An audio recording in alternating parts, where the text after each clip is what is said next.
ஸ்ரீவில்லிபுத்தூரில் ஈவெண்ட்டை முடிச்சுட்டு வர வழியில் ஃபுட்டுக்காக விழுப்புரமில் ஸ்டாப் பண்ணியிருந்தாங்க. ஃபுட்டு சாப்பிட்றதுக்காக போயிருந்தேன். நான் எப்போ மேலே ஆஸ் யூஷுவல் சப்பாத்தி ஆர்டர் பண்ணேன். பட் அங்கே இருந்தான்னா இங்கே வந்து ரொம்ப ஃபேமஸ் வந்து இந்த டிஷ்ஷை நீங்கள் ட்ரை பண்ணுங்கன்னு சொல்லி என்னை ரொம்ப பயங்கரமாக இன்சிஸ்ட் பண்ணாங்க.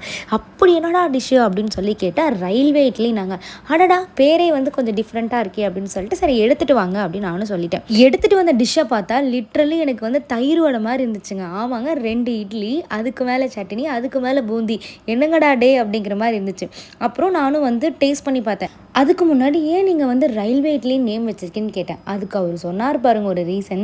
ரயில்வேயில் சட்னி வந்து தண்ணியாட்டு இருக்கும், ஆனால் நாங்கள் அப்படி பண்ணலை, ரொம்ப திக்காக பண்ணியிருக்கோம், அதனால தான் நாங்கள் ரயில்வே இட்லின்னு வச்சோன்னு சொன்னாங்க.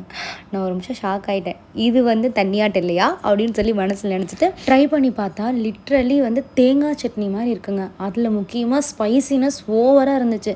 நீங்கள் கொடுத்த ஹைப்புக்கு இது அவ்வளோ வர்த்து இல்லையே அப்படின்னு சொல்லி நானும் மனசில் நினச்சிட்டு சரி வாங்கினதை வந்து முடிஞ்ச வரைக்கும் வந்து சாப்பிட்டுட்டு கடைசியில் இதுக்கு மேலே முடியாதுடா அப்படின்னு சொல்லிட்டு நான் வச்சுட்டு வந்துட்டேன். ஃபைனலாக அவர் என்கிட்ட கேட்டார் எப்படிங்க இருந்துச்சு ரயில்வே இட்லின்னு. நான் ஒரு பார்வை பார்த்த பாருங்க, அதுலேயே வந்து அவருக்கு எல்லாமே புரிஞ்சிருக்கும். சரி சாப்பிட்டது ஒழுங்காக சாப்பிட்லேன்னு சொல்லிட்டு நான் எனக்காக ஜூஸ் வாங்கிட்டு என்னோட இன்னொரு ஃப்ரெண்டுக்காக நான் ஒரு டீ வாங்கிட்டு போனேன். அவங்க தான் இவங்க.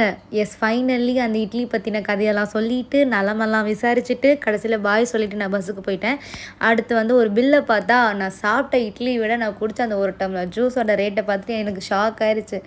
100 ரூபாயா அப்படிங்கிற மாதிரி இருந்துச்சு. என்னோட ஒரு நைட்டு டின்னர் காஸ்ட்டு 250 ருபீஸ். ஆனால் சாட்டிஸ்ஃபைடாக இல்லையே.